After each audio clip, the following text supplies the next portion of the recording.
friends. Waiting for this thing to come through.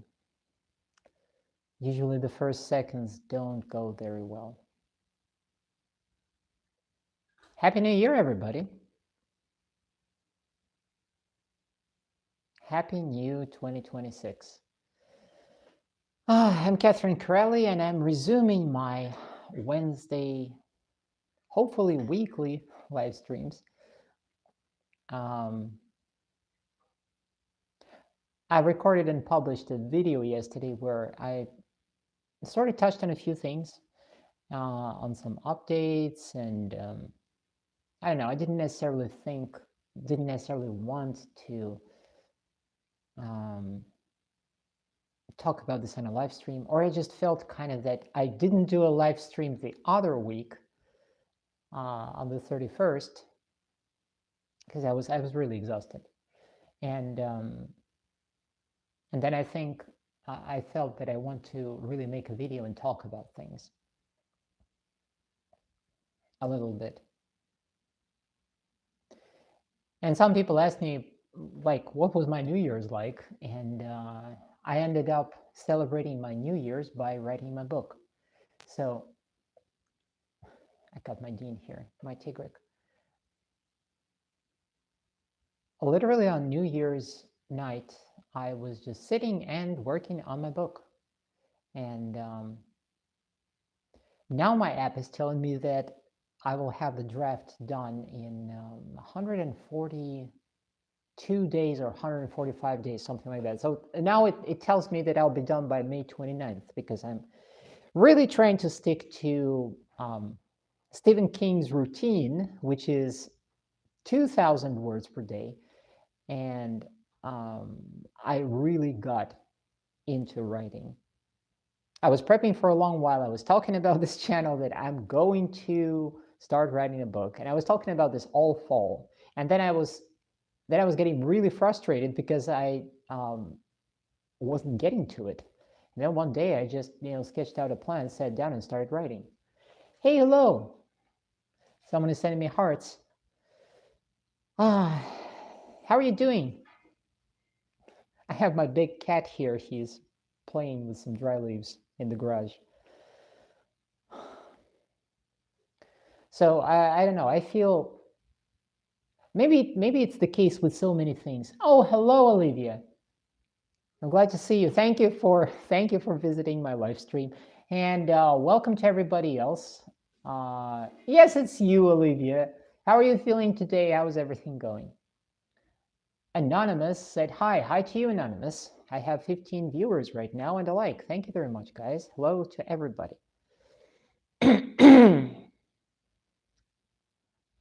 Thank you, Anonymous. What can I say? Since there are 14 people watching, I have to introduce myself. My name is Catherine Corelli. I'm a painter and a singer-songwriter and a writer nowadays. So I want to invite everybody to check out my content on this channel and see if you like it. And if you like it, subscribe. If you don't like it, don't subscribe. It's that simple.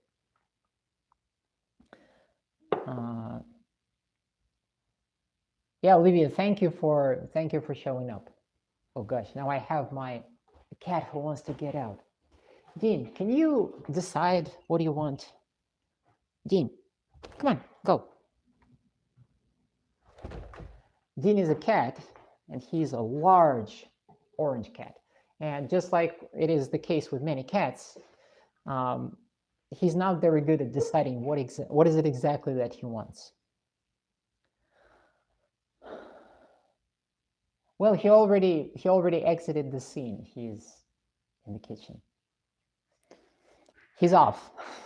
And now probably some other cat is going to be scratching from the kitchen, asking to get in here. So if I catch him, if he shows up here again, I will show you. He's a beautiful kitty. And he's huge. And I call him Tigric. From Russian, Tigr, tiger. Because he's orange and he has stripes. And I call him my little tiger. Yes, well, he is He's an orange cat. He has thicker fur, but he kind of looks like a little tiger, really. So what was I talking about?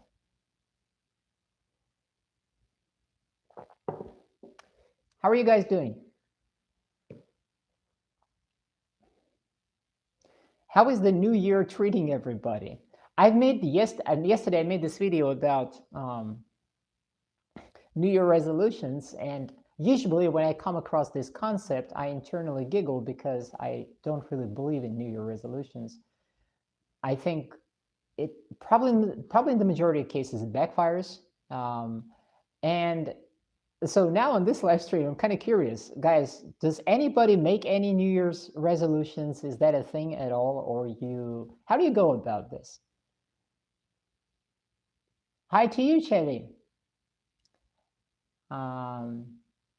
Alia Russell, hello to you. Hello to everybody. What's up there with that message? Okay. Reptile says hi to you. So New Year resolutions. Anybody doing New Year resolutions, or you guys don't believe in this? What's your view? I'm curious because I made a video about this yesterday and I published it on my channel. And I'm curious what other people think.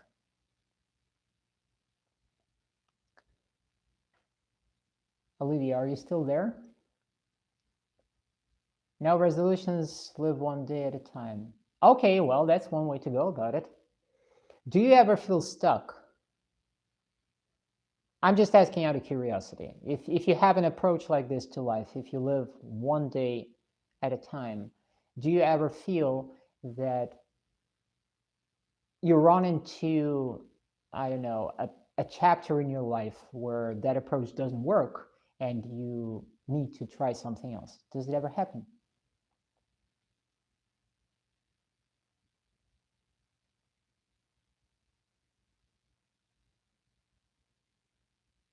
Oh, this year I'm still determining, says Olivia.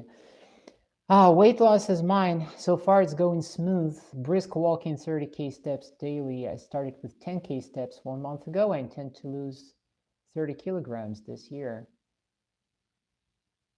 GRS says just go with the flow. Well, I see Anonymous in this message by Anonymous. I see determination, like you have a goal, right? And you want to accomplish that goal. And GRS, in my mind, presents a different approach, just going with the flow. Well, and different people, different opinions.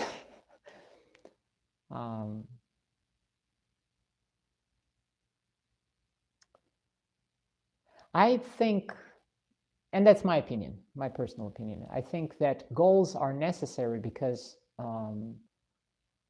especially if you're doing something for yourself, I think it's a lot easier to set goals, and it's a lot easier to accomplish those goals if you clearly understand why do you personally need this.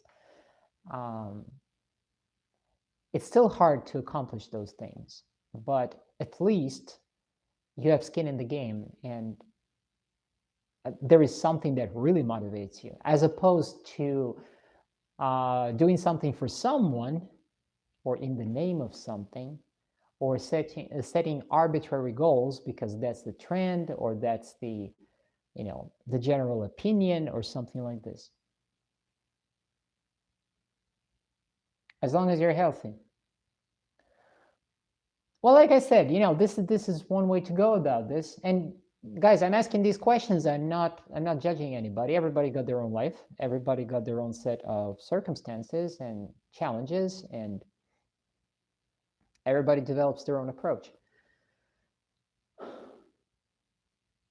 So Anonymous, I definitely wish you to accomplish your goals and lose that weight. I personally find it a lot easier to live when I have ideas and when I have goals, because if there is an instance that I do not have any goals at all, I don't know, I can't think of such an instance, frankly. I always had something that I was after. But still, if I imagine a life where I would have no goals, that would be horrible for me because I would be struggling to make sense of anything, you know. It would be extremely difficult for me to go into action, you know. But then again, I read somewhere that it's kind of a human trait. We are goal-oriented creatures, and that's just how we are. So even the people who don't believe in goals or don't set goals firmly, it lingers within, you know. So I'm having some coffee, and by the way, I'm having coffee without sugar.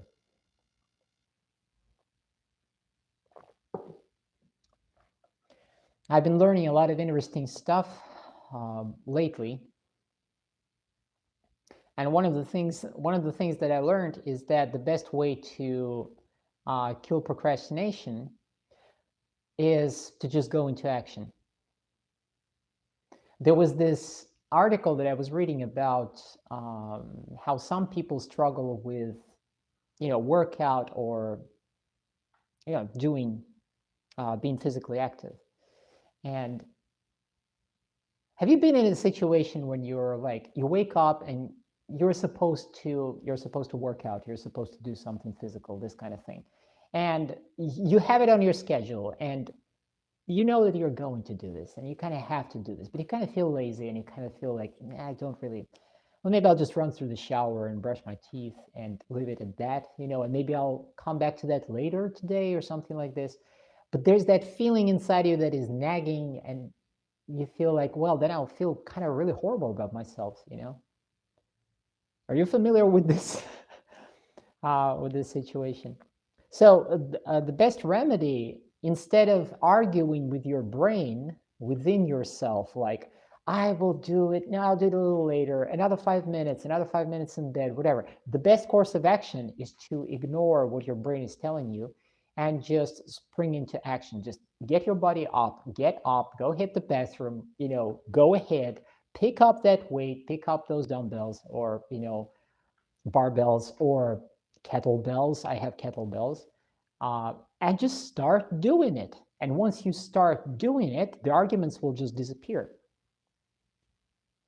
And I find it to be an amazing trick because it's like the thing about human brain, and it's, I come across this over and over again, is that our brains are designed to keep us, the way they function, they want to protect us from any action. They want to keep us comfortable. They make us lazy, literally. Like, don't do this now. And we find excuses within our minds, like, no, I don't really have to do it right now. I don't really have to go and wash the dishes right now. I can do that later. I don't have to do this work today. I can really, I can do it the day after tomorrow, or, a whole other long list of things. And it happens all the time, and it happens on autopilot. And it's kind of normal because that's an embedded sort of function of the human brain. I mean, it's pretty fascinating to read about this and then to learn about ways to kind of break this circuit and get things done anyways without actually imposing on yourself some sort of mental chains or having to really kind of slam yourself down or beat yourself down for being lazy, being a loser or something like this, because that's horrible. That's negative self-talk is extremely destructive. But this shortcut, like, just start doing it, and come what may. Like, I'll just start the first action, the first few steps. You start doing that, and immediately it becomes a lot easier. Read the comments. I like it when my mind is occupied throughout the day. I feel happy now, and keeping a check on my calorie intake is very interesting, and I love it. Huge thumbs up to this. It only takes 10 seconds to make up your mind. You're absolutely right, dear. Yeah, only 10 seconds, really. I never believed that I could switch to coffee without sugar. And I know that it's probably not a huge accomplishment, really. And, luckily, I'm not diabetic, and I don't really have to be concerned with. I'm not overweight. I have normal weight. I have normal metabolism. I don't have any medical issues, anything like this. But I'm an immigrant, and I moved to this country 6.5 years ago from Russia. And when I came here to rural Kentucky, and I went to the local Walmart and Lowe's and you name it, and I saw all of these obese people with obvious health problems, I got obsessed with checking the labels, checking the ingredients, and I really had to understand why people around me are like this, because I've never seen such quantities of unhealthy people. You know, then I discovered that American foods, well, first of all, there is a lot of ultra processed foods which are extremely unhealthy, but then they put all these chemicals that they don't put in the same foods across the pond in Europe or in Russia or around the world, even though it might be the same brand. And they put high fructose corn syrup and they put all these excessive sugars into a lot of things in American foods, in common groceries. So once I discovered that, it freaked me out, frankly. And I thought, you know what, maybe I should consciously try to cut down on that sugar. Not that I was excessive with it, not that I was into sweet stuff all of my life, but I just thought that, maybe it's a good idea to approach it with a conscious mind and just be aware of these sort of things. And so I was drinking coffee with sugar all of my life. Well, since I was a teenager, and I drank a whole lot of coffee, frankly. I was running on coffee for many, many years. And this year, well, last year already, in August, I finally made the move, and I started decreasing sugar in my coffee until it was gone. And then one day, and like right now, I'm drinking completely black plain coffee without any sugar. And it's okay, I got used to it. So it's not really impossible,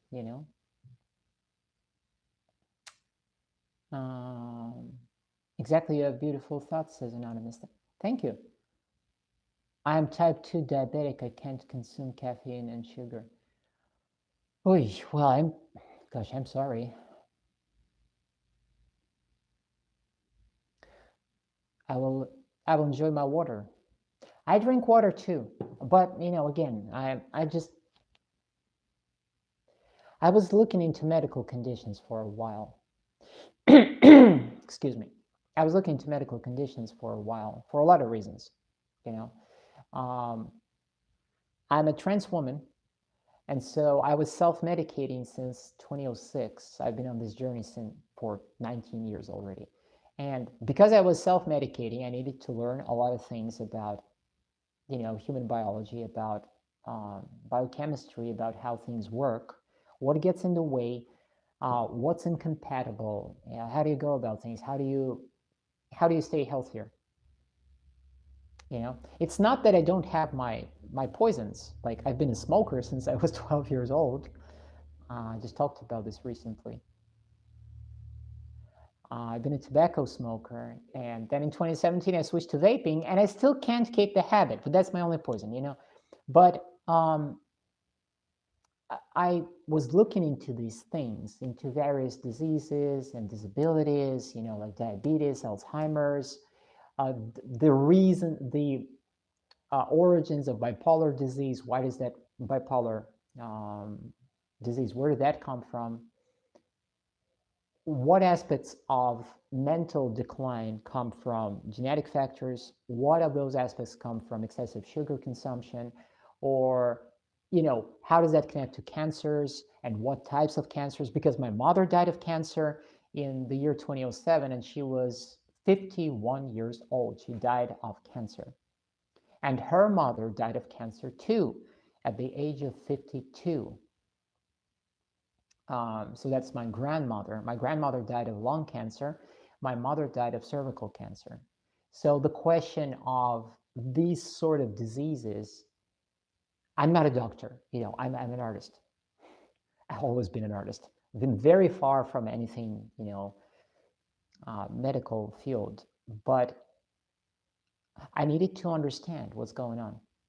And so I dove deep into it, and it became sort of my hobby, to learn, to read an article here, to connect the dots over here, to think about this, and to try to understand. And it's difficult reading quite often because, all of this medical lingo is pretty obscure.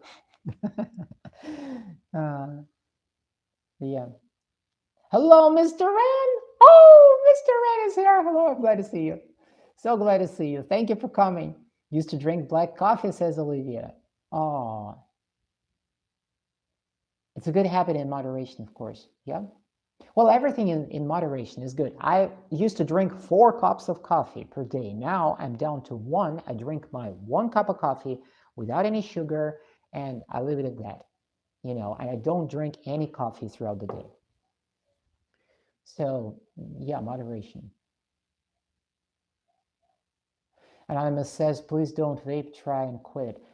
I'm trying. Well, it's not that I am, here's the other trick. And I discovered this thing while I was trying to quit smoking. When I was trying to force myself or to push myself, like, you have to quit smoking, it's very bad for your health. I was trying to scare myself. My father was a smoker. I grew up literally in clouds of tobacco smoke when I was a little kid. So I started smoking when I was 12. I was trying to scare myself, and like everybody around me was telling me, it's a bad habit. You don't do this to yourself and all this.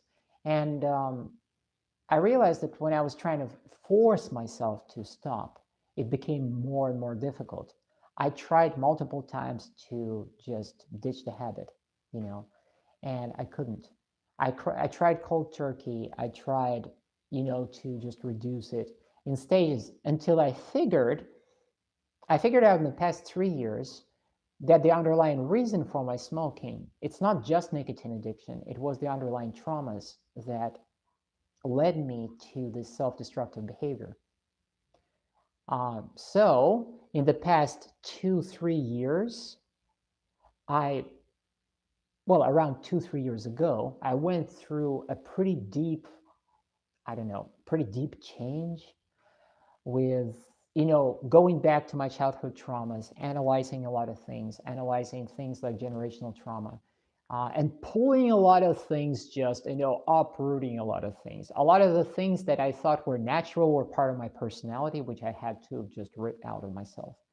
And then I had to substitute them with something and grow new parts of myself. You know what I mean? It was a very painful process with a lot of scary realizations about myself, about my life, about my past actions, and how did I mess up in my life and what I shouldn't have been doing, really. And then, smoking, vaping, that's like a little addition on top of this. There are, things like codependency that I was trying to get rid of in this, worked on this for months. And the scary part was that I didn't even realize that all of my life I was in that cage.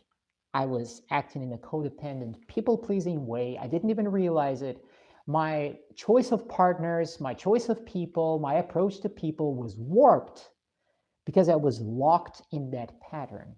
And other things like smoking, vaping, etc., those are like little coping things, that I had, and like excessive coffee intake and all of this. It was my way, my fuel to keep me running, caffeine and nicotine, and I was running on this. I was running on strong emotions. I was running on this, it's extremely unhealthy. I was burning out most of my life, most of my adult life, and not realizing that I myself am driving myself to a burnout every time. And then, when I would burn out really hard, one of the last times that I crashed sometime in winter and hit that rock bottom where I just faced, like really bad depression. At the bottom of that, I actually learned something, and I realized that this is me being self-destructive, because that's the pattern that I've been taught when I was little, because I wasn't taught to love myself. And instead, what I learned is that I'm not worthy, that I'm too small, that I'm, too dirty, that I'm imperfect, and all of this. And so, as it turned out, throughout my adult life, I was doing what my father was doing to me. I was beating myself down. And so I think that, quitting smoking just like on sheer willpower, I couldn't do it. I think I will do it through really sorting out all of these things. And then, vaping will just go away, just like, excessive sugar intake. It just went away because I figured that I don't need it, really. I don't need that coping mechanism anymore because now I freed myself. So I definitely will, and I'm definitely trying. I'm working on it. It's it's a large, complicated bunch of things, and everybody probably has a whole large bunch of things, of issues, like a snowball kind of thing. Likewise, Cass, says Mr. N. My idea of moderation is probably pretty liberal. Well, sure. I mean, even I get that itch for vape. Let me read. When my mother or father pull out their vape, I hate it so much. It always smells so good. Ay, gosh, my thing is, I guess the nicotine. The nicotine is freaking addictive. And I've been on it for so long, since 12 years old. Gosh, it's bad. I wish I didn't start smoking, but then when I think about it, I can't blame myself. Looking back at myself being 12 years old, that little kid who went to art school at 12 years old, I can't blame myself because that's what my dad was doing, and I was trying to, I was obsessed with the things of my dad. I was stealing his smoking pipe. I tried alcohol. What was that? Gordon's Dry Gin. I've tried Gordon's Dry Gin when I was 12 years old. I stole some of it. It burnt my mouth. I was like horrified with the taste of it. I was obsessed with his things, but he was abusive towards me, unfortunately. Hello, Catherine. Hello, Olivia. Hope you're having a blessed day. Oh, that's Alfonso. Hello, Alfonso. I'm very happy to see you here. Thank you for coming to my live stream. From Alfonso, Catherine, Olivia sent to me that you are a musician. Yes, I am. I'm indeed a musician. Anonymous, I can understand, but what you can do is opt for something or replace your vape habit with something less harmful. When you crave for vape, just eat something or go for your favorite snack. Might help.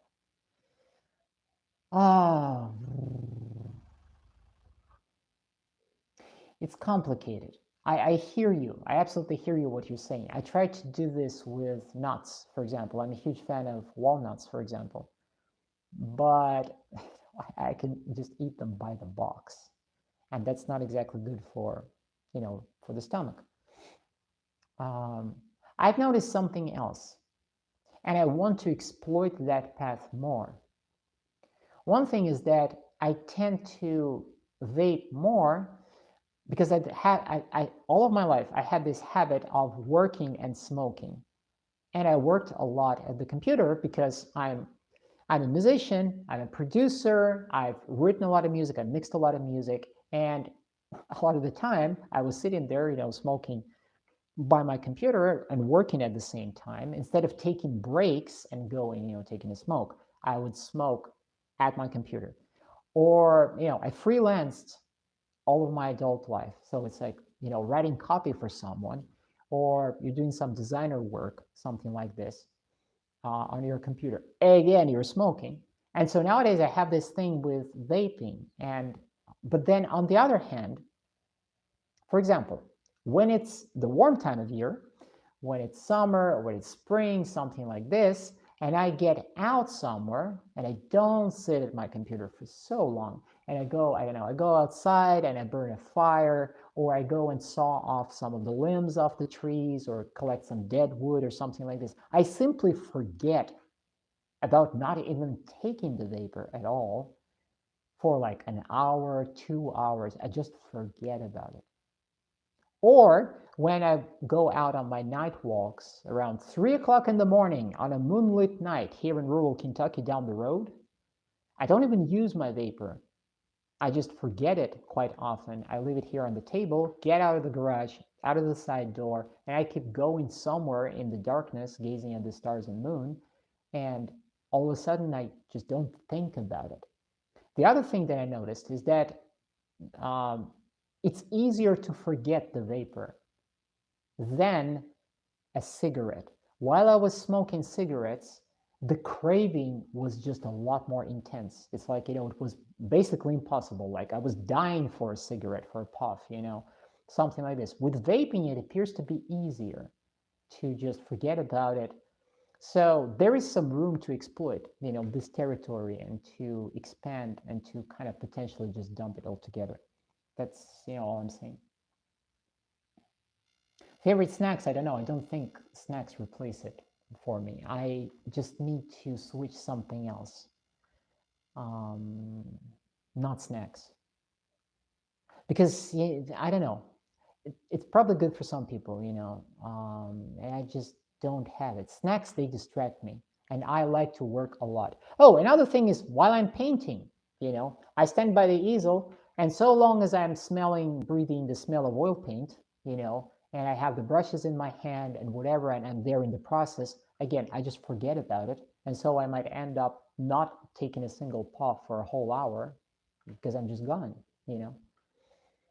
I've been 10 years entirely free. I got angry one day, though, and my dad just offered a nicotine pouch, which caused me to feel super focused. Super focused, really? Well, maybe that's the other thing. Maybe nicotine is also involved in attention, because nicotine has this effect. Hey, by the way, here's an interesting thing that I learned about a year ago. I read articles about this, and it's kind of controversial. But what I learned, and guys, correct me if you know any other information, otherwise, or other research, tell me. I'm more than happy to learn about it. There was some research suggesting that nicotine itself is actually not harmful. It's not the nicotine that is the problem. The problem is the products of combustion and all the the chemicals, the other chemicals that surround that. They are causing the health issues, not the nicotine itself. If anything, nicotine itself is something that we actually need, and we need to get it from various plants, from various veggies. We actually need this compound.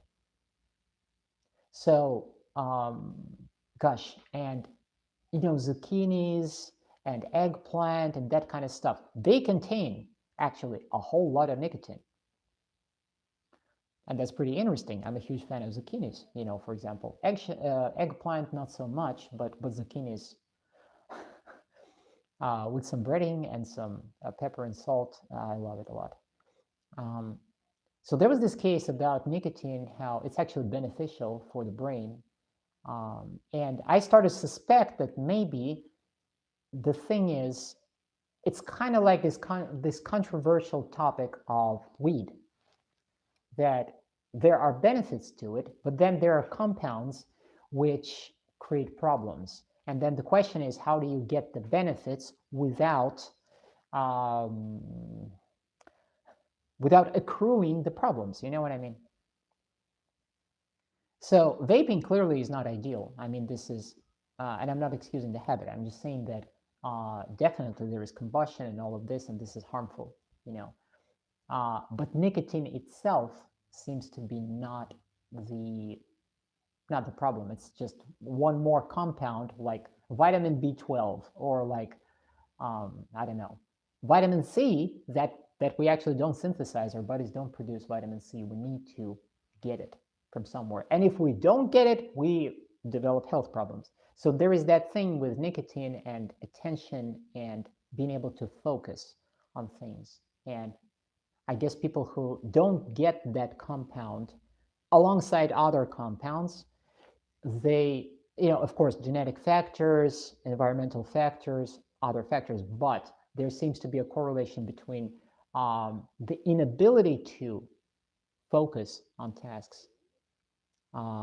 dispersed attention, and when it's when those levels are of intake are appropriate, then you have kind of, it's easier to focus, it's easier to operate. So there is a lot of interesting stuff surrounding the topic. That's what I'm saying. Smoking tobacco is not the solution. It's an extremely unhealthy practice, and our ancestors didn't know any better, I guess, and they didn't have any options. Even though, I mean, tobacco was also chewed, really.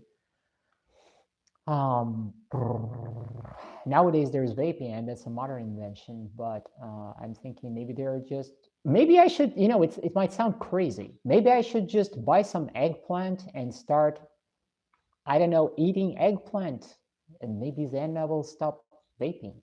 I don't know. It sounds kind of ridiculous, but who knows? I've been 10 years entirely. Yes, pouch wind caused me to super focused. Mostly free. I did hookah at 19 over the course of 6 months and loved it. I did hookah back in Moscow, but mostly when I was dating. Because a hookah bar in Moscow, somewhere in a quiet street somewhere in downtown, it's kind of usually a cozy place. 2-3 times a week. I play the piano, harmonica, banjo, and guitar. Hey, wonderful. I don't play banjo. Is banjo very much different from guitar or no? Olivia says, I'm multitasking. Don't burn out, Olivia, please. Ipsa Bayan says, hi to you. Ipsa, same, lol, I love night walks. I always get shit for it though. Really? Reminds me of the Ray Bradbury short story, The Pedestrian, which is about how night walking has become demonized. Yeah, somehow it's, I don't know. I loved to do this when I was living back in Moscow in the big city. And gosh, it's scary sometimes, at least way back, like in the early 2000s, it was kind of scary, but I'm a kid of the 90s. I'm a teenager who was growing up in the wild 90s, in the Russian wild 90s. So it's not that I wasn't scared, but I fought some of those fears, and I got street savvy. I knew how to talk to thugs. I knew how to react and where to run and what to do, this kind of things. But I loved late night walks or late evening, returning from somewhere. And then instead of using public transport to get back home, I would return just on foot through that street and this way, and through that square, through this park, at night when it's dark. And I know it freaks out a lot of people, and a lot of people would never do this, but I always loved it because there is magic to it. I always felt that when things go quiet at night, there is a certain, it's almost like the quality of everything changes. It's all of a sudden, it's the same location, and yet it is not the same location. It sounds crazy and maybe childish because, everything all of a sudden has a mystery to it. Everything is in a different state of existence. Everything, literally. So it's not the mechanical absence of sunlight, but it's a different mode of being, you know what I mean, that opens up. It's almost like opening a portal into the unknown, and that's sheer magic. I always love it because of this. And so I equally loved to, walk in the streets at night in Moscow and just look at these, these silent street lights. And there is not a car, in the entire block, and somewhere in the distance, there is that late night car. Someone is in a hurry to get somewhere, and you can hear the screeching of the tires, and you wonder, who the heck is that person? And it's so weird because during daytime, you don't hear this. During daytime, it's just this humming of the city, and it's heavy, and there is so much traffic and so much noise. I mean, and I grew up in the very center of Moscow, so it's like, it's noisy. The air is heavy. especially in summer. Just it's hard to breathe. The asphalt is hot, all of this. And there are all these people in the streets, crowds of people, every day, wherever you go. You go to school, there's crowds of people. You go shopping with mom, and there are crowds of people. It's everywhere. Moscow is huge, a city that never sleeps. And then at night, there is that magical moment when you're just walking down the street and you're looking at just how the shadow just drops this way, from that building. And you recall some Russian poet and what a Russian poet said about this, about that lonely street light, and maybe there's some rain, or maybe the asphalt is wet after the rain, and there's that reflection of that street light or of that shop, or there's a neon sign or something, and it's so beautiful, and there's something to it, and there are all the colors and the texture of it, and I just loved it. There's so many places in Moscow that I fell in love with because of these little things, and it sounds ridiculous almost, like what is there to a night in the city? And, a lot of people would see it completely different and find other things to do in a night city. They would go, I don't know, to strip bars. They would go to clubs. They would go to restaurants or noisy places, or go and dance the night away and this kind of thing. But I was that kid who would kind of hyper focus on little things like this, and I would romanticize that, and I would write poems about it, and I would write songs about it, and I would draw it and paint it, because that to me was something, you know what I mean? And nowadays I'm doing that same thing here in rural Kentucky, where I get out in the middle of the night, and then my husband is like, why are you getting out alone? It's dangerous. And I'm like, no, it's not dangerous. It's the night. It's the darkness. I'm not afraid of darkness. Yeah, there are things in the dark. But I mean, if you're silly with it, then you're putting yourself in danger, But if you know how to use darkness as concealment, if you just become one with the night, then you don't have anything to fear. You know what I mean? I don't fear the owls hooting around me. That doesn't scare me. I don't fear wildlife because I'm respectful and I keep my distance, I don't cross those boundaries. So what do I really have to fear? If there is another human being, yeah, humans are dangerous because you never know. But I have very good ears, I have a very good nose, I have very good eyes, and I listen. And you can hear very, very clearly. In the middle of the night, on a moonlit night, and in summer in Kentucky, you can hear things. So if I hear something down the road, I know when to back out. You know what I mean? I can relate to the pleasure of smoking, says Olivia. Well, I'm sure you can. You definitely need a partner that should keep this on check. With love and care, you will quit it. I'm 100% sure you can do it. You're so thoughtful and bigger than this. Thank you, Anonymous. Thank you. And I think I will eventually. I will. There are things like I was telling my brother yesterday that I lost my voice completely. I wasn't able to sing. I wasn't able to speak clearly in 2013 because I had a surgery and my recurrent nerve was damaged. And then I struggled for 7 or 9 years, and I can sing again.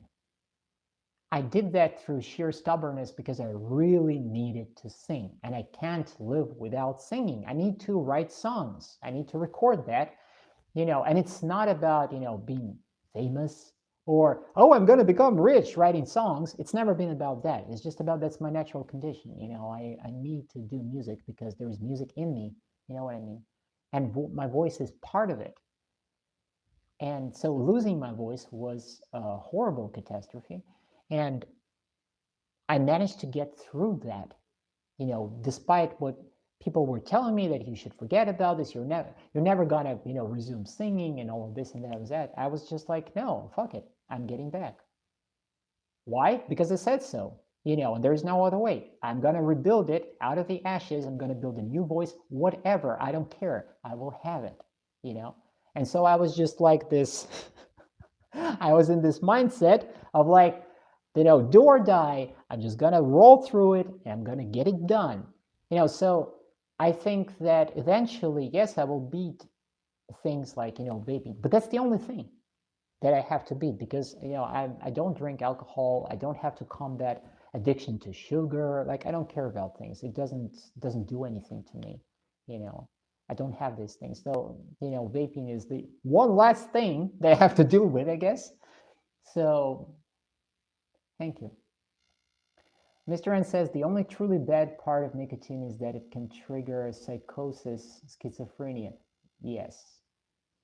You're right that nicotine can be helpful. In fact, schizophrenia is weirdly treated. Yes, weirdly treated by nicotine. And here's the thing: artistic types, and that's what I think a lot of people probably know. We're schizoids quite often. We have to, in order to be creative, you have to be able to imagine wild things and things that are not there at all, which requires to have a schizoid type of the psyche, which also means that potentially creative people, especially very creative people, they are sitting exactly on the threshold.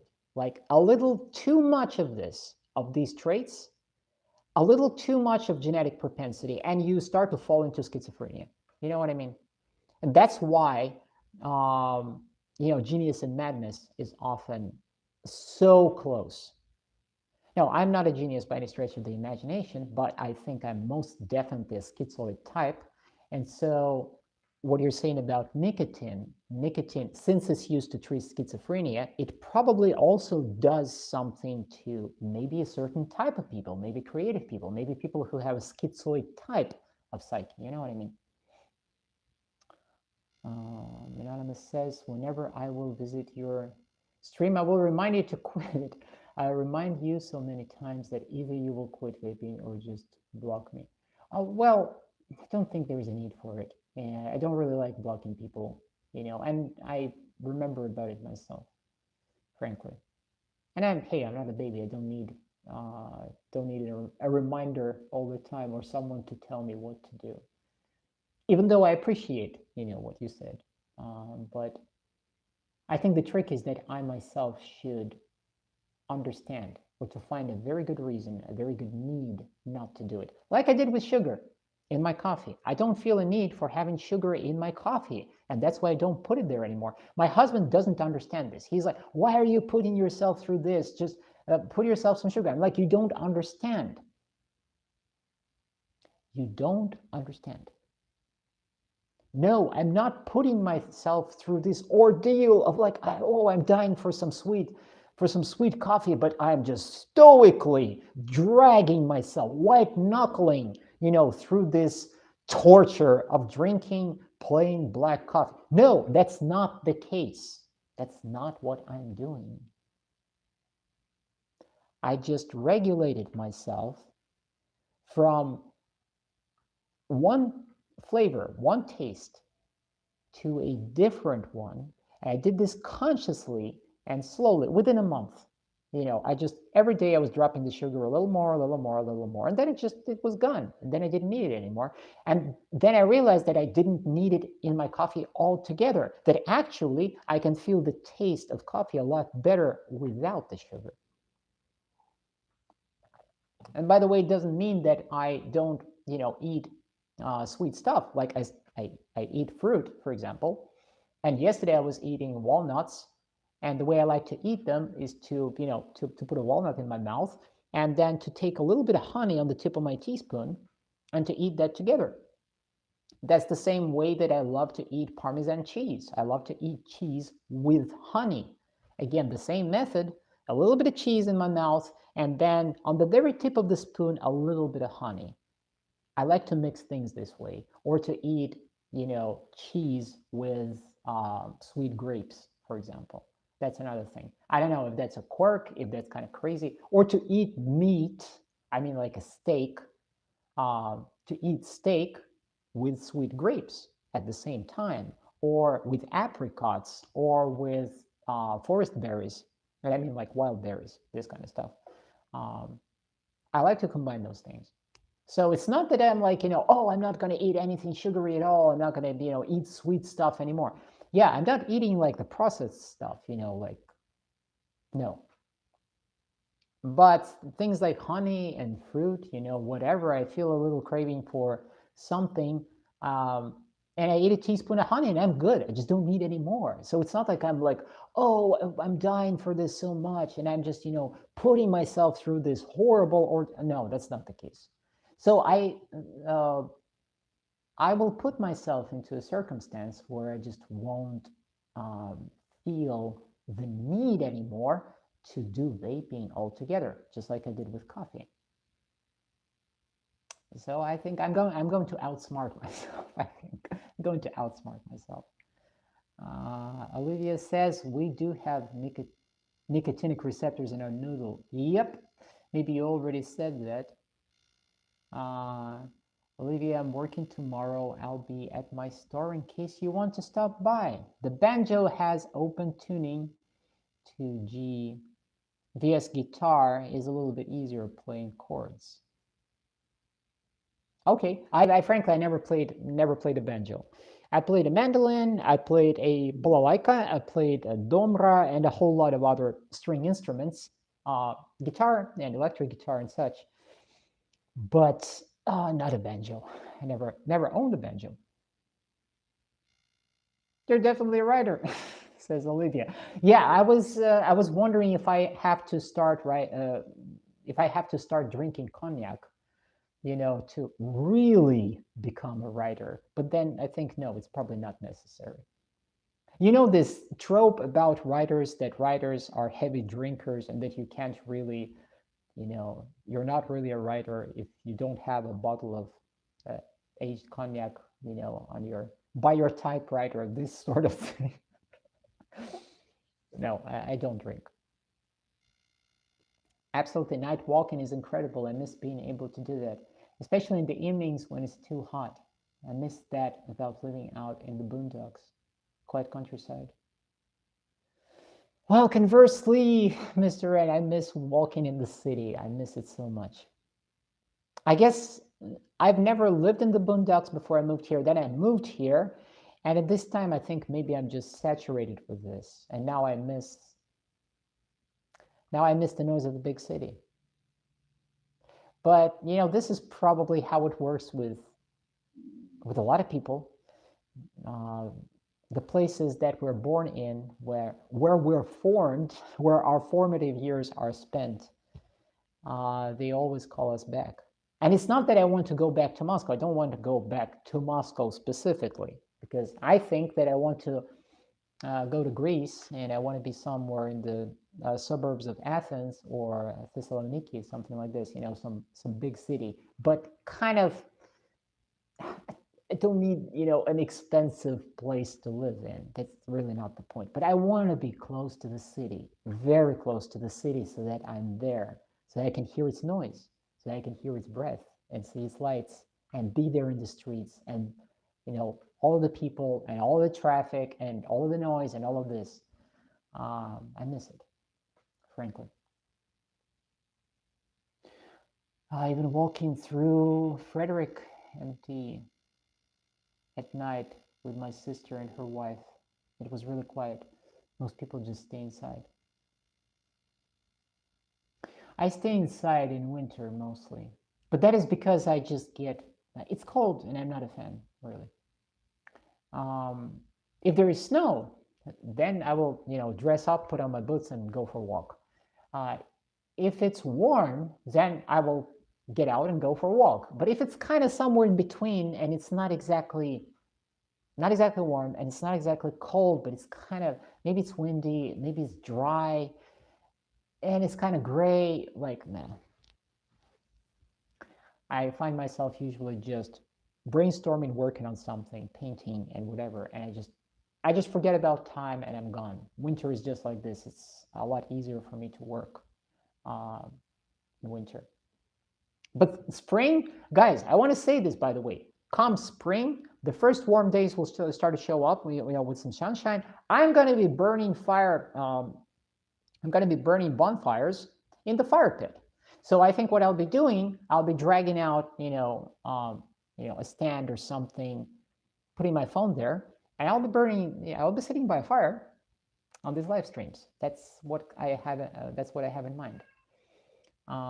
Because I'm don't really like sitting here in this garage. I'm spending way too much time here in the garage, and I'm working on things. But going on live streams from the same place, I've been bored with it.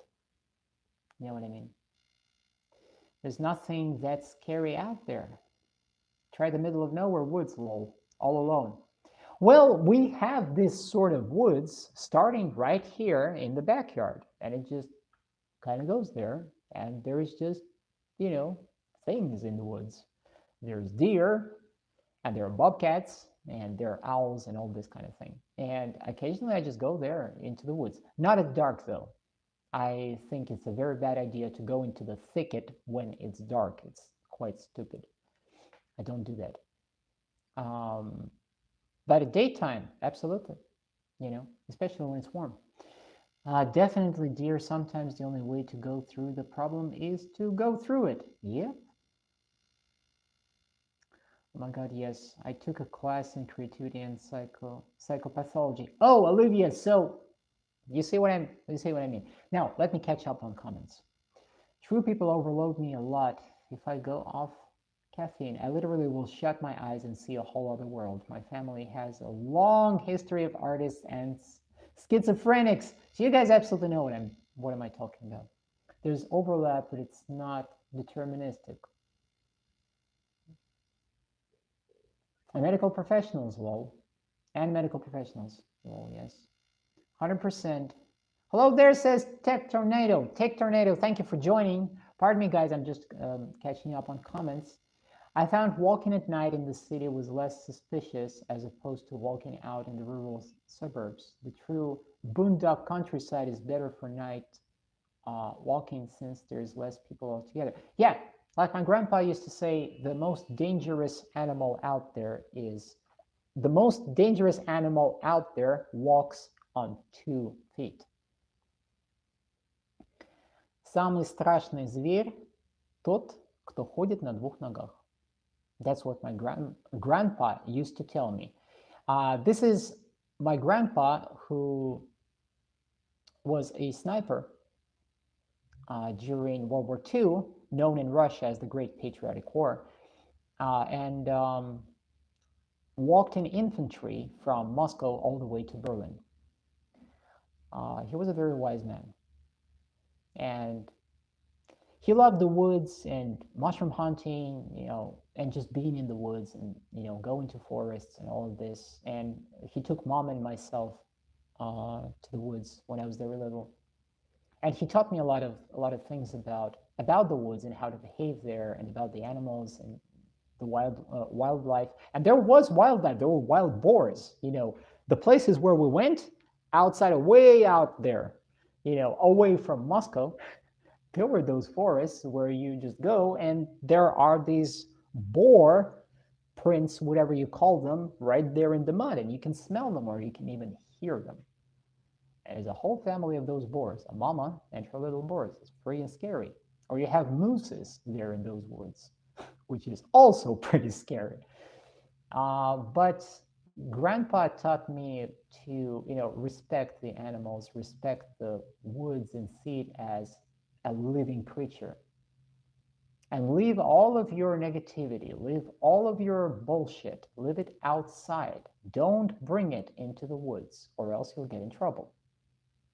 You can see it from in a spiritual way. You can see it from through a psychological lens. I think both will hold true, because, if you're troubled, if you're neurotic, if you're upset with something, if you're angry, if you're negative and all this, and you go into the woods, you're potentially more likely to just get lost. You're going to be tripping over branches because your attention is not there.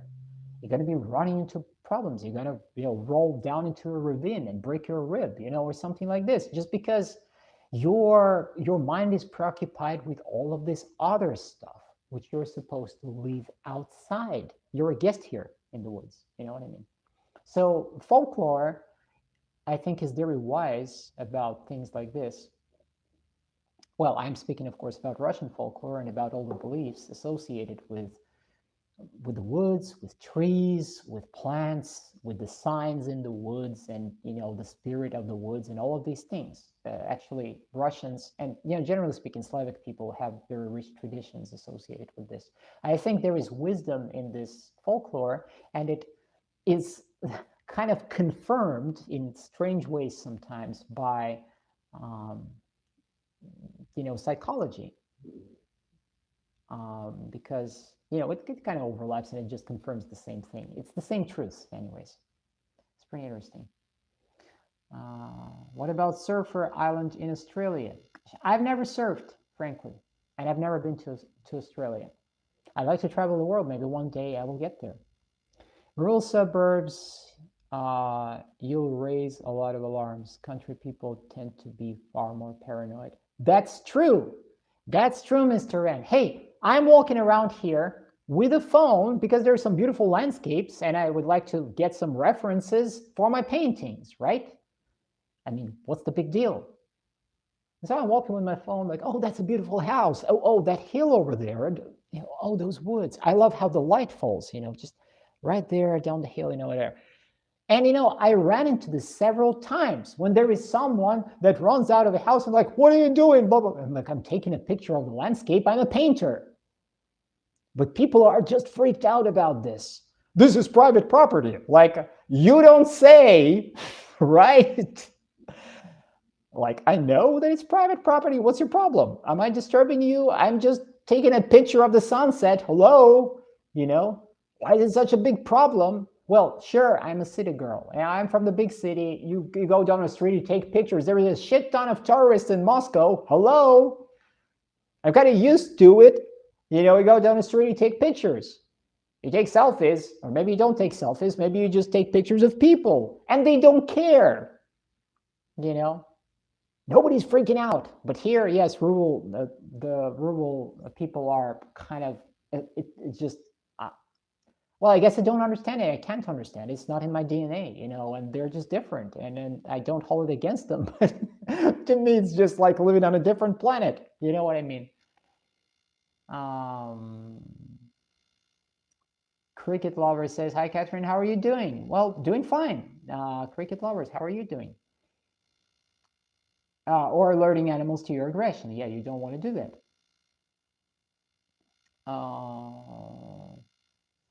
Ted Tornado says, actually, that island just right besides the sea and lots of high-rise apartment just besides the sea beach. Awesome place to live just beside the sea. Well, you gotta check it out. But somehow I don't know, I have my mindset on Greece. Something about the Mediterranean is calling me, and I don't know what, but I feel that I need to get there. I don't know why. I can't explain this. Really. I mean, I can go all pragmatic about this and say, well, this is because, there are objective reasons to move out of the United States because of the objective geopolitical factors, because of the economic conditions, because of the looming financial crisis, because blah, blah, blah, blah, blah, blah, blah. I can give all those reasons and it still won't explain it. But just underneath all of it, there is just this pull specifically to that region, and I don't know why. Maybe I'm supposed to encounter something there. Maybe I'm supposed to discover something there. I don't know. So that's the way I feel right now. I definitely, there is a whole lot of beautiful places all around the world, with amazing apartments and, beautiful places and sunsets and people and cultures. And I'd love to travel and, explore and be here and there and everywhere, Frankly, I haven't traveled enough throughout my life. I just didn't have the opportunity to do so. I never had the financial ability to do so. Because I was caught up in survival for a very long time. It wasn't easy. I'm not exactly from a middle-class family either, So never had the means. But I have dreams. and I want to go places. I want to see things, and I think life should be interesting, and one has to have memories to cherish in old age.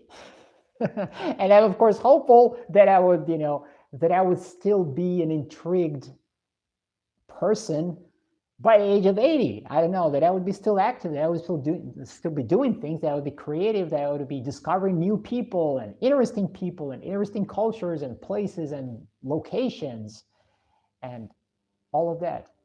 I'm excited about these things. Maybe I'm just crazy. I don't exclude this possibility. Maybe I'm just crazy. I don't know. Hi, greetings from Chile. Greetings to you. For the best. Oh yeah, Hill Folk. Yeah. Hill Folk watch nothing but fear porn all day. Oh yeah. They tend to have lower crime rates, but it's more so drug production. Yep. There is that. As far as I understand, you know. And at the end of the day, what do I know? I didn't stop being a city girl. I feel like I'm a stranger and an alien of sorts in the rural area. Like I don't really mix with these people. I'm kind of. It's not that I'm not welcome here. It's not that I'm not nice and polite to people, and people are not nice and polite to me. But I can't shake it off. I'm not from around here, and there's no way around it. And that's just the way it is. So granted, I do understand that my perspective and my understanding of these people is pretty warped in my own way. The things that are normal to them are probably not going to be normal to me. We have different standards and different things we're used to.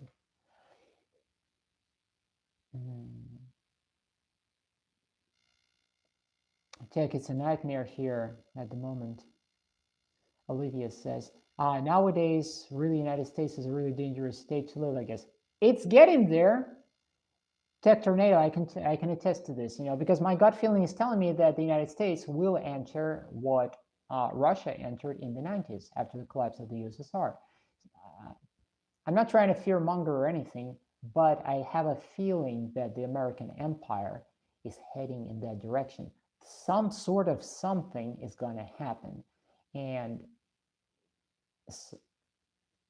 I don't know if it's going to be a complete collapse, if it's going to be a major restructuring thing, if it's going to be a revolutionary level sort of thing. I don't know, but something is coming. Something is coming.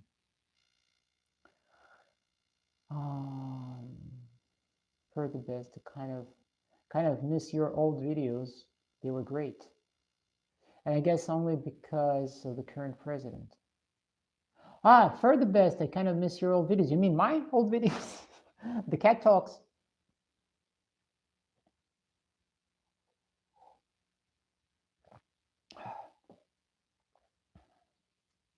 I used to say a lot of things. I used to not understand a lot of things. Speaking of my old videos, my cat talks. I've learned a lot since then, and I realized. Thank you for the beast. Thank you very much. I learned a lot since I stopped doing that, and I realized that I was not doing it the right way. I was too silly. I didn't know a lot, and I was caught up in the party divide, and I was not free. Right now, I think I'm a lot freer. I don't claim to know everything. No. The more I learn, the more I'm humbled, frankly. But I think I freed myself from party affiliation, from trying to designate myself. What part of the political spectrum am I on? I'm not. I'm just Kat Corelli. I'm a trans woman. Some people like it, some people don't. I'm a creative mind. I have thoughts of my own. I don't claim to have the solutions for world problems, but I think I learned a little bit of, things of how people can help themselves and through that improve things. I, all of that political affiliation, I don't have idols nowadays. Not a single one. Like the Elon Musks or the Donald Trumps or the, whatever, anybody, all of those political, figures or talking heads or whatever. I don't hold anybody up on a pedestal right now. So I'm kind of completely free. I'm not on the political spectrum at all. I'm just an artist. I'm just an artist. Yeah, I'm just a woman, with a peculiarity, and that's all it is. And I think that's healthier than what I had with my old cat talks, because I was dismissive towards a lot of people. I was judgmental. That's not good. I let a lot of that toxicity to take over me, and I had to just get myself rid of it. But you do you. That's okay. Thank you for. I didn't realize that you were on this channel for so long. I hope you enjoyed this format as well, because this is, I think what probably replaced Cat Talks is that nowadays, once a week, I'm trying to go on these live streams and just have a chit chat, talk about things. Mr. N says it's gonna be Nazis versus communists. Right now, the right-wing grifters are laying the foundation for fascism. Yes, they are. The communists are going to come out in full force as well soon. It's gonna get wild, and I'm worried that it can get ugly very quickly. And it's not only an American thing. I think something is brewing within the West, generally speaking, because the East and the West are on different trajectories. Western late stage neocolonial imperialist capitalism, it's cracking at the seams. I think the elites are trying to keep it together. I think they're trying to retain power and control the narratives and control of the wealth and all of this. And they're trying to siphon whatever wealth they can from the lower classes up. And they won't willfully give away power. They never do this. It never happens this way. But in the West, you basically didn't have a successful revolution. Each one of those attempts was crushed, or it was sublimated into something different. Whereas in the East, you did have, like in Russia, in my country, you had the revolution of 1917, and then you had this complete failure, USSR, which turned into the opposite of what it was going to become, into the opposite of what Marx and Engels postulated in the Communist Manifesto. So it ended up being an authoritarian state. So that failed and crumbled, and now Russia, the modern Russia, has the experience both of the old imperial Russia and of an attempt at communism. So now China, same story. China experimented with communism, and they looked at the USSR and they tried to avoid the pitfalls of the Bolshevik Party. You know what I mean? So one of the reasons for the Chinese success of the Chinese model is they looked at the USSR and they were studying Western countries, the Western models, economic, political, social systems, all this time. And they were learning from that, and they were trying to avoid those pitfalls. And so they built something of their own, a Chinese model that seems to work well.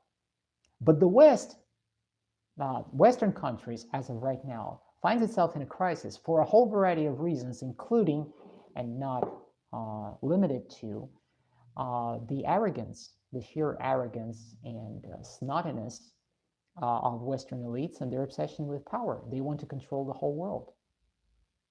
And they're willing to stop at nothing. This recent development with Venezuela, the bullying of countries in the Middle East, the attempts to contain or bully Russia and other countries, maybe weaker countries who don't have nuclear arsenals, as a deterrent. All of this coming from the old imperialist powers, Western powers. This just shows the escalation of it. It shows that the Western world as a civilization, and I mean the elites, of course, not the people, doesn't have much to offer. It doesn't have a modern, adaptable model that can, what do they bring to the table? The East brings multipolarity, a new concept to the table.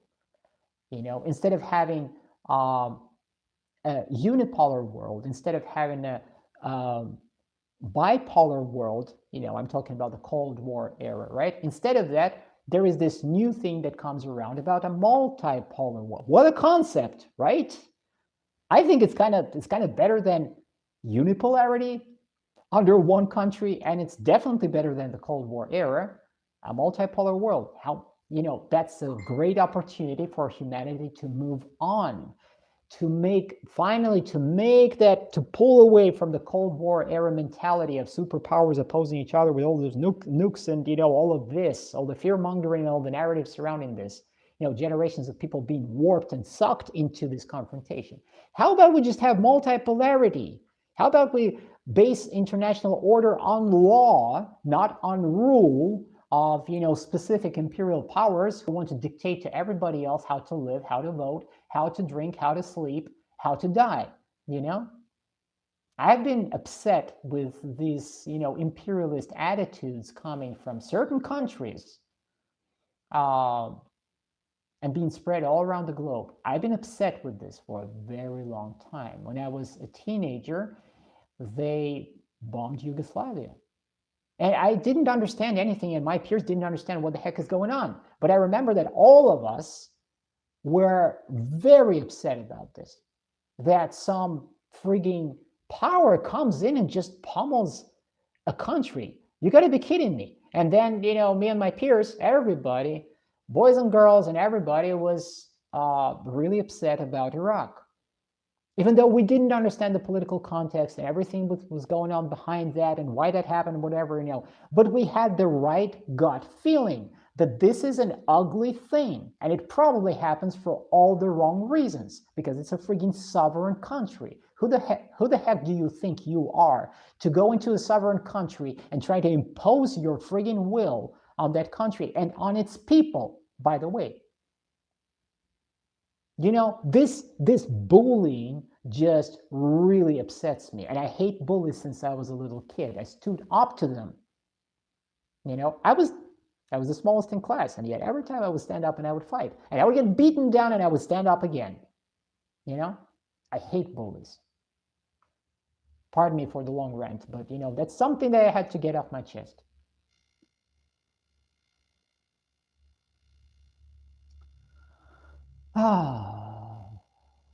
Your stream is too much buffering. Well, it seems to be running okay on my end. I don't know. I don't experience any interruptions. Maybe something is wrong with your internet. I don't know. Mr. I'm a commie, trust me. There aren't very many in the USA at all. Not very many Nazis either, and they're literally on the spearhead of all political discourse right now with dipshits like Nick Fuentes. I guess Barack Obama's era was Good for USA. Nope. Tech Tornado. Let me tell you something, and I think some people will disagree with me or not like what I say. I'm an immigrant. But after 6 years here, what I come to realize is that they are all the same.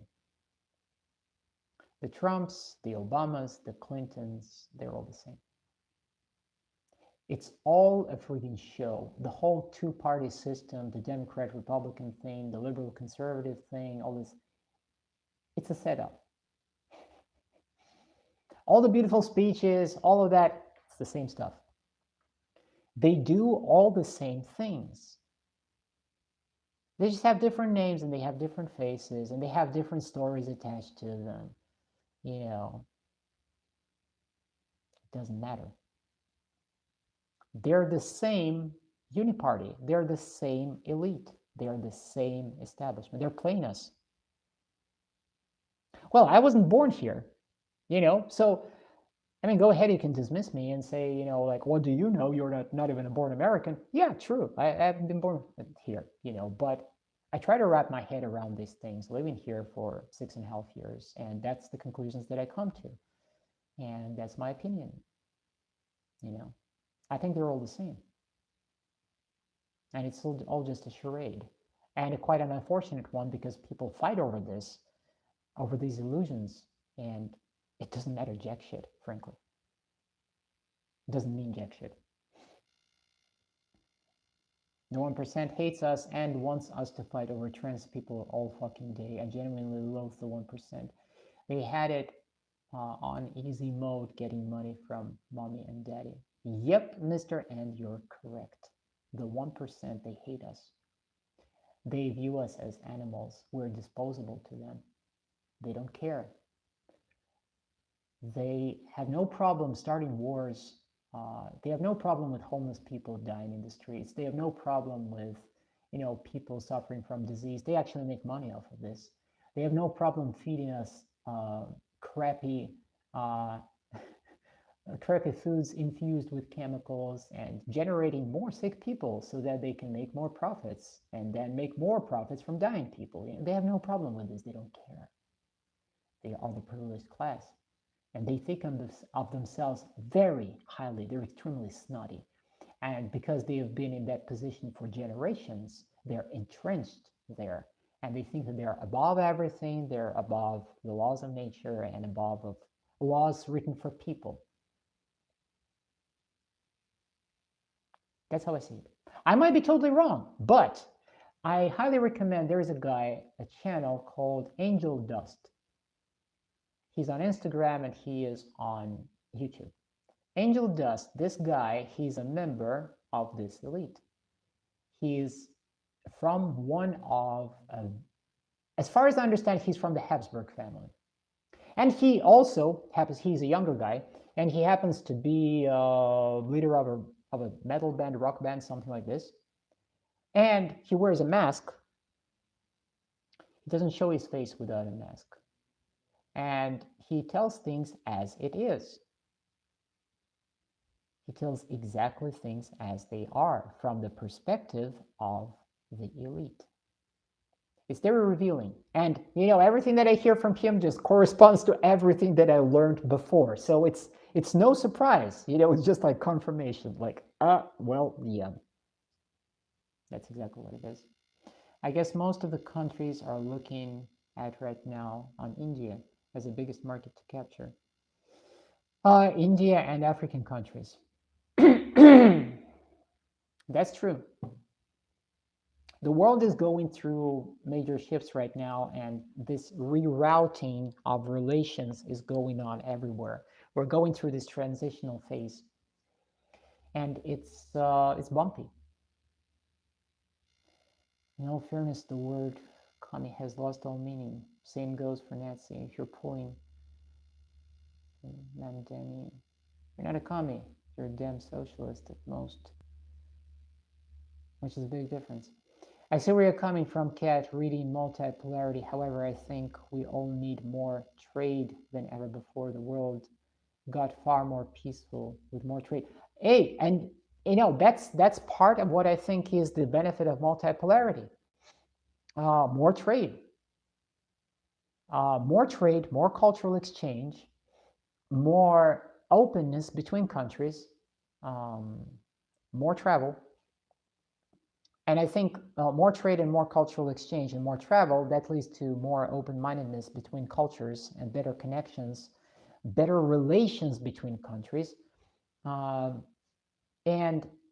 the formation and maybe working together, like several countries bundled together and they work on projects. And then, humanity can start resolving, issues like, addressing global warming or pollution or building, spacecraft, blowing up asteroids for minerals. Whatever it is.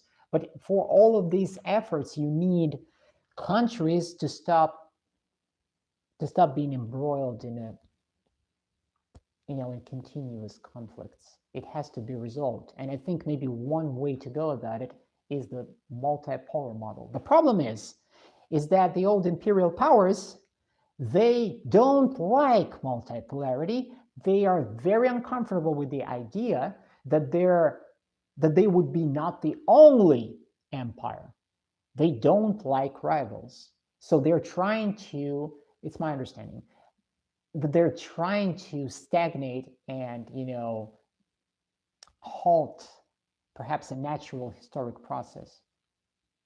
And they're just, they're kicking and screaming and like they're trying to start this little proxy war here and trying to nudge Russia and China against each other and try to nudge India against Pakistan again and try to wage conflict in Africa, and that's what they did throughout history, imperial powers. They love this.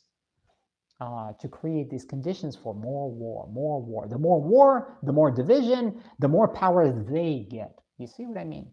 So I think maybe humanity is just getting on this threshold where there is something new, maybe a new model for the world is coming. It's not completely different that we're all of a sudden are going to be like, I don't know, we're going to make a quantum leap to something absolutely, fantastical. But it's a necessary adjustment maybe for bigger, better things to happen later on in our evolution. The model has to be changed because I think late stage capitalism and imperialist practices, the way they, this stuff of subjugating other peoples, extracting their resources, killing them by the hundreds of thousands, by the million, doing stuff like this, using slave labor, doing these things. This is wild. It's savage. But this was going on since what century? 16th century? Yeah, oh, well, okay. In the Middle Ages, the royals, the aristocracy was doing this to their own populations in Europe, in the era of serfdom. Then there were these new times, discoveries of, the Americas and all of this. Then there was slave trade, which again, slave trade was going on for the longest time. It's atrocious. And while on paper, the United States abolished slavery, right? But in practice, cobalt mines in Africa are being worked by local people. Who is doing this? The big corporations are the new slave owners. It would be so much better if all of this was gone. But how do you change this? That's a big question. And again, I don't claim to have all the answers, but I'm just saying, I'm just hopeful. I want for this to change because this is inhumane and it is tragic. There should be an end to this. Yes and no, says Olivia. Domestic policies differ. Importantly, social issues such as reproductive rights. Oh, I'm a little late. I was still out taking a walk in the snow. Greetings, Patrick. Greetings. I'm live here for already an hour and a half. It's getting dark outside gradually. And guys, pardon me, but I'm going to take a sip of vape. I got 8 likes on this stream. Guys, thank you so much. I didn't plan on going on all of these other topics. I was trying to carefully avoid all of this, but in light of the latest events, I'm thinking, yeah, what am I actually holding back? Why am I holding back?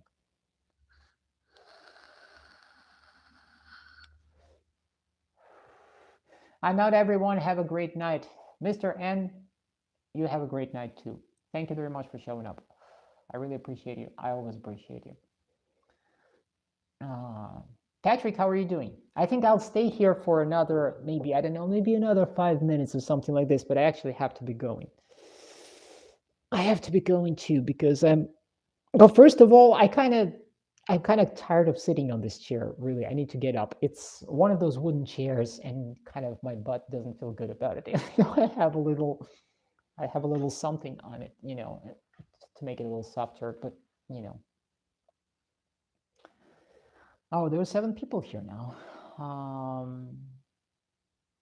How is it going? How is it going, Patrick? Olivia, thank you very much for showing up my live stream, and thank you for the warm, wonderful conversation that we're having on your live streams. I appreciate this. I think it's a wonderful way to communicate, actually. It's great. And guys, check out Olivia's channel as well. And I mean, just go ahead and check out each other's channel, each other's channels. You know, there are people who are creative, people who are artists, people who do music and express interesting ideas and interesting thoughts. I'll be 50 in 3 days. How do you think I'll feel? I don't know. Patrick, I don't know. I don't know.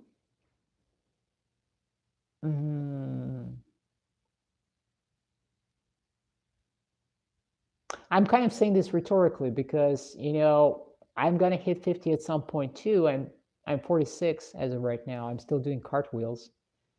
I'm still being goofy occasionally. And I kind of like it that way, you know.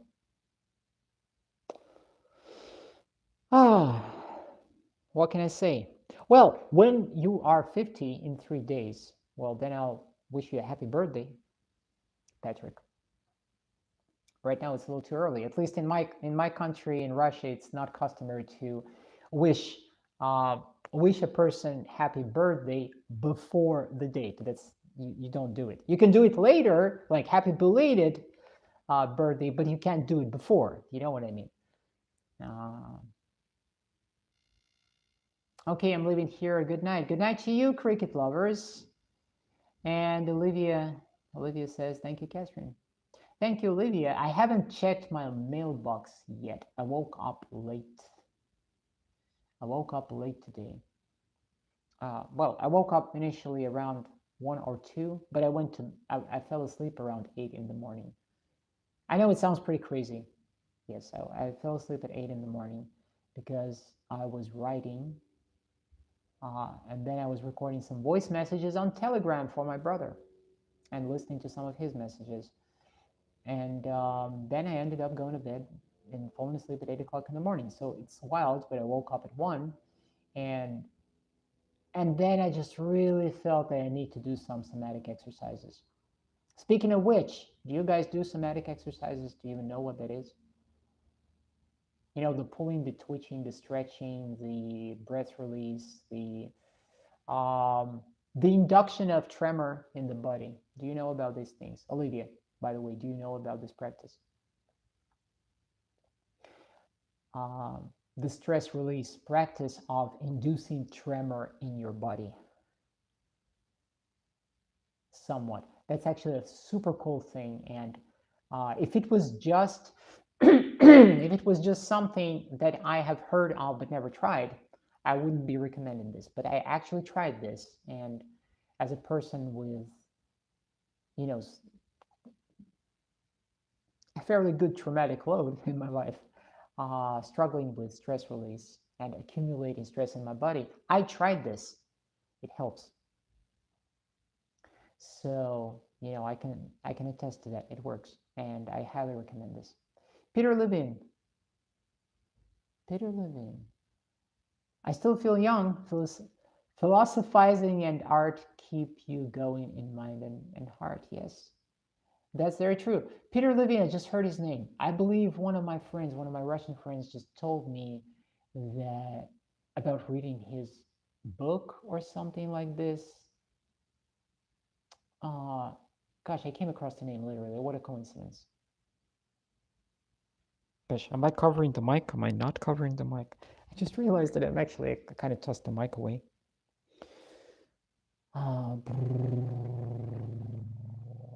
Same in Germany. Catherine? Yes, so it's same in Germany. Okay, so in 3 days, it's gonna be a happy birthday. Anyways, I have studied trauma a bit, of course, in my degree. So you probably know about this. I'm following a couple of useful accounts, good accounts. There is this account, The Workout Witch, that I'm following on Instagram. And she's cool. I like her a lot, and I learned some things from her, some simple exercises that, you know, that you can do on a day-to-day basis, and they don't require any special equipment, they don't require any special meditative techniques. No, it's pretty simple. It's a way to get your body into, what is it called?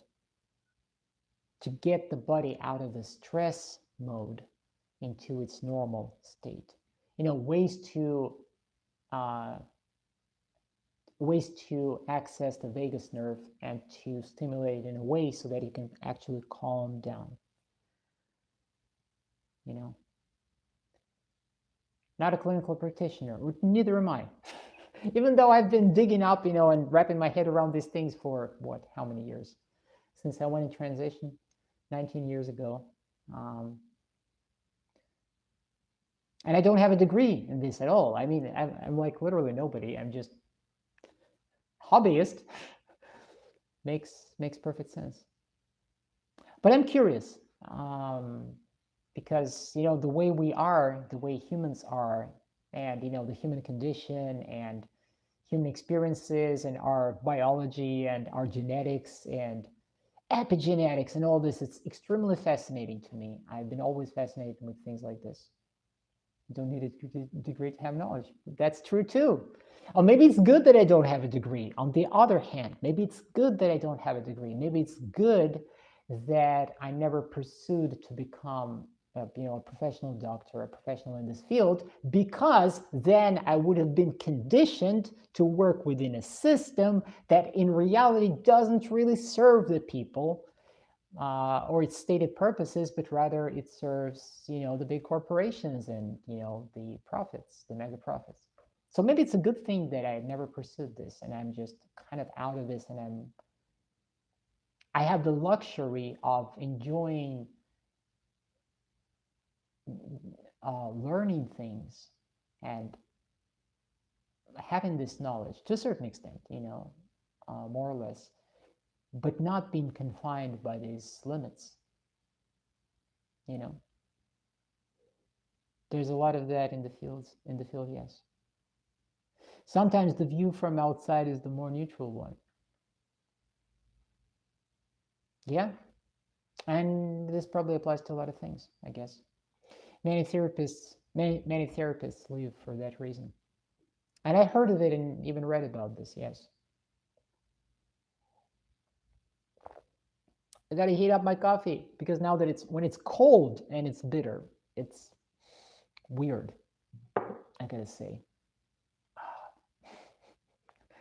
It still kind of wakes me up because it's bitter and it's also caffeine, and it's strong coffee. I drink strong coffee, but without sugar, it kind of really delivers the punch. You know what I mean? See if I can finish it.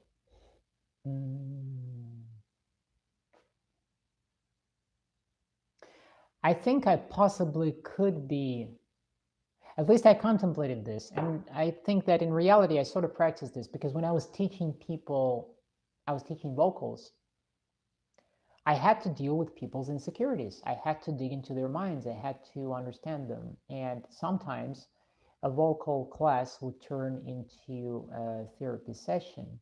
And that's why it was so difficult and so exhausting for me. It was my bread and butter. I had a private practice, and that was how I survived as a trans woman in Moscow for a long time. And that's why I was freelancing. I wasn't working for an institution. I was just working for myself because I kind of had to. So I worked one-on-one. I worked with clients, writing music or mixing music or doing designer's work or doing freelance, whatever. For video games or even mining gold in World of Warcraft, even done that. I've done babysitting. I've been a janitor. I've done things. Done all sorts of things. But with as a vocal coach, with an experience of 10 years roughly, working one-on-one with people, I think that many times I found myself rather working as a psychotherapist than a vocal coach, because you can't separate the voice from the person. You are your own instrument. And so if you have a problem here, you can't get anywhere here. It just doesn't work. If you're disconnected from your body, you have to fix your mind first, and you have to find that connection again, to make that work. And then your voice actually shows up. You know what I mean? Then you become expressive.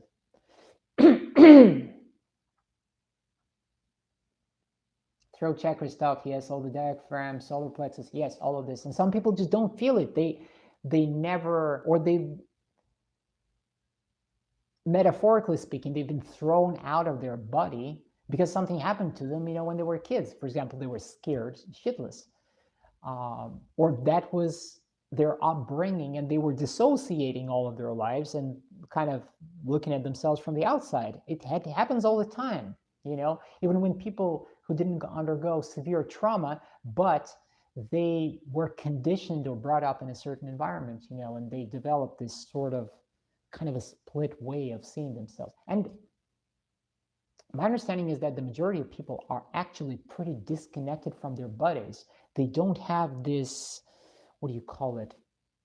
This bodily awareness, this connectivity of when you are one, when your body and mind, they function together, and you feel your body, the physicality of your body, you feel it really well. A lot of people just don't have it.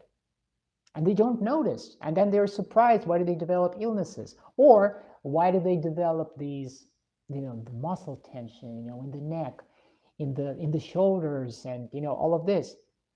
But all you got to do is just drop your shoulders. Are you able to relax your arms so that they completely freely dangle? Can you sort of dissociate from your own hand? It's a very good exercise, by the way, that I recommend it to people who, he comes to a vocal class, for example, and he's all stiff. His arms are stiff, his chest is stiff. And again, upbringing, why it matters. Because maybe the way he was brought up, this particular student, he's afraid to make a mistake. And so I would have to spend time with a lot of students back then when I would just work through this and get it through, to teach them to make mistakes and to overcome the fear of doing something wrong. Just play with it. Just play with it. Don't have any expectations. Take away that big thing, that huge expectation that you have in front of yourself. Take it away. Wipe it out. You're not trying to sing. Stop. Don't try to sing. You already speak. That's something. Let's go from there. Something that you do anyways. And I was appealing to that all the time. Hey, you're yawning anyways. Let's try to yawn together. What happens in your mouth when you yawn? Try to feel it. Try to yawn again. See what happens once again. Where does your breath go? Where does your breath go when you sigh in relief? What happens to your body? Let's sigh in relief again. Let's try to feel it. What happens? How do you feel after this? How do you feel in the process? And now let's just pay some attention. What happens to your muscles? Where does that happen? Oh, you're actually doing this already. Now let's combine this and let's combine that. Let's put them together, and in little baby steps, let's try to find, this freedom of expression. When you open your mouth and you're not trying to be freaking Caruso, you're not trying to be Montserrat Caballé, you're not trying to be on any of those singers that you keep in your mind, the Nightwish singer was, so many girls are like, oh, I want to sing like, Tarja and all this. Please, forget about it. You don't know those people. You're not a singer. You're not trying to sing. Take away that high bar and start with little baby steps. It's easy because when you set simple, easy goals a little bit, it's a lot easier to beat them. But the fear of doing something wrong, I've dealt with this thing in students. It was all over the freaking place. And through that, I just know that a lot of people live like this. And a lot of people just don't have this bodily awareness. They're just kind of, not there. That's so cool. Or shamed. Yeah, then there is shame and this whatever. And also, both males and females, boys and girls. And I was working with adults. I mean, I was working with people ranging roughly from like 15, 16 years old, teenagers, and ranging all the way up to, at that time when I was doing this, I started teaching around 2005. So at that point, I was 26 years old. I started then, and until roughly 36, 37 years old, I was teaching. But I oftentimes had to deal with people who are either, a decade younger than me or a decade older than me. There was all sorts of people in between, family people with no family, just, kids trying out things, teenagers trying out things, parents of those teenagers showing up and like, oh, I want to try to sing too, this kind of thing, all sorts of people. And across all of these people, there is shame, there is, hidden guilt, there is, comparing yourself to someone, holding in way too high regard, and idealizing someone, and then holding yourself up to an impossible standard that you can never match. That's a huge problem, both amongst, the teenagers and the, people older. Same freaking story. A lot of people are like this. And then this lack of bodily awareness too, and just disconnectedness. So it's a very prevalent thing, yes. Relax and just go with the flow. Some people often have to relearn that. Oh yeah. And the curious thing is that as when we're just born, when we're little kids, when we're newborns and we're toddlers, by default, we have a lot of these things just, on instinct. We do things on instinct. We have the right breathing for singing. And by the way, for extreme vocals, for screaming, for these things, we have it all right. Our breath, our diaphragm, and all the projection of sound and all of this, all of it works well. If you're a normal kid, everything works well. That's why kids yell so well, and they call their mamas. And kids are less likely to break something if a toddler falls off a bed or something like that, because the instincts kick in and the kid is more likely to, to group their body and to protect themselves. Whereas as adults, we tend to forget these things and we get disconnected from our natural instincts. A lot of us get disconnected once we start to socialize. So on one hand, socialization is an important stage in our development, but at the same time, something gets lost in the process because, of course, it depends on the quality of the socialization, on how we're being brought up. Because all of a sudden we have this is good, this is bad, this you can't do as a kid, this you can't do, this is evil, this is good.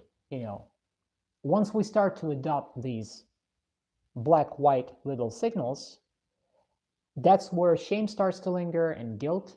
And if we misstep and we start to fear doing something wrong, and it varies widely, of course, but once we're introduced to this concept, I'm kind of generalizing, right?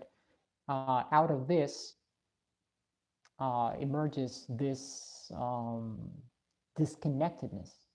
It also appears, and so a lot of grown-ups end up being with so many problems walking around, disconnected from their bodies, from themselves, from their minds, not understanding their own emotions. So it's not only trauma, but it's also just the fact of socializing. There is a beneficial good part to it, and then there is the underlying problematic part, which I suspect needs to be mitigated in one way or the other. If that makes any sense. I don't know, guys. I just went out on a limb right now, kind of on a separate rant. But anyways, I think I should be wrapping this up. Really, it's like I've been here almost for 2 hours. I'm getting a little tired, and besides, I really need to go and use the bathroom, guys. So I apologize, but it's been almost 2 hours. I was drinking coffee, so naturally I need to use the bathroom. Thank you very much, everybody, for being with me. I I will show up again next Wednesday, 4 p.m. Eastern Time.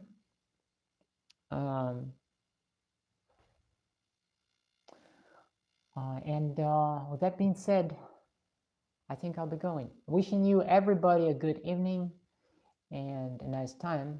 And, Happy New Year once again. All right? So, bye-bye. Ciao, ciao. I don't like to say bye-bye. Ciao, ciao. And until next time.